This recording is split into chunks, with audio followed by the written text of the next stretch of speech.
நீங்கள் கொடுத்த ப்ராஜெக்ட் ஒர்க்கை சரியாக செஞ்சுட்டு வந்தது அவன் மட்டும்தான் நான் நினைக்கிறேன்.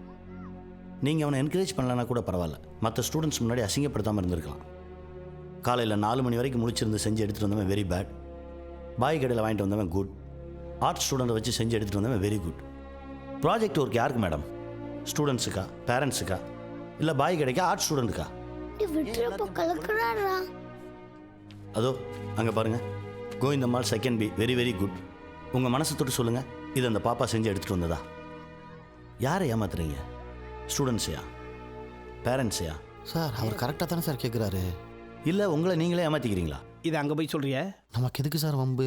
நம்ம இருக்க இடம் தெரியாமல் 2 பேரும் ஏதாவது பதில் பேச. இருக்கிற இடம் தெரியாமல் எதுக்குடா இருக்கிற? கிளம்புடா. பசங்களை பற்றி குறை சொல்கிறதுக்கு தான் பேரண்ட்ஸ் மீட்டிங்கா? பாருங்கள், ஏன் வந்தோம் எதுக்கு வந்தோம்னு தெரியாமல் கூட்டம் கூட்டமாக வந்து உட்காந்துருக்காங்க. அவங்கள பொறுத்த வரைக்கும் அவங்க பசங்களோட சந்தோஷத்தை விட மற்ற பசங்க பேரண்ட்ஸ் முன்னாடி அவங்க கௌரவமாக இருக்கணும், அதுதான் அவங்களுக்கு பெருமை. விளையாடுற வயசில் விளையாடத்தாங்க செய்வான், அதையும் ஒரு குறையாக சொல்கிறீங்க? இந்தா அவர்கிட்ட அவ்வளோ கம்ப்ளைண்ட் பண்ணீங்க, அவர் வீட்டில் போய் என்ன பண்ணுவார் தெரியுமா? 100க்கு 90 பேரண்ட்ஸ் இப்படி தான் இருக்காங்க. அப்புறம் எப்படி பேரண்ட்ஸை பிடிக்கும்? எப்படி ஸ்கூலை பிடிக்கும்? அவன் ஸ்கூலுக்கு வரணும், டீச்சர்ஸை பார்க்கணும்னு ஆசைப்பட வேணாமா? பயமுறுத்துறீங்களே. அவனை எப்போ தாங்க சுதந்திரமாக இருக்க விடுவீங்க? அவன் எப்போ தான் சந்தோஷமாக இருப்பான்? அதெல்லாம் நீங்கள் பேசக்கூடாது சார். நான் தான் மேடம் பேசுவேன், வேற யார் பேசுவா?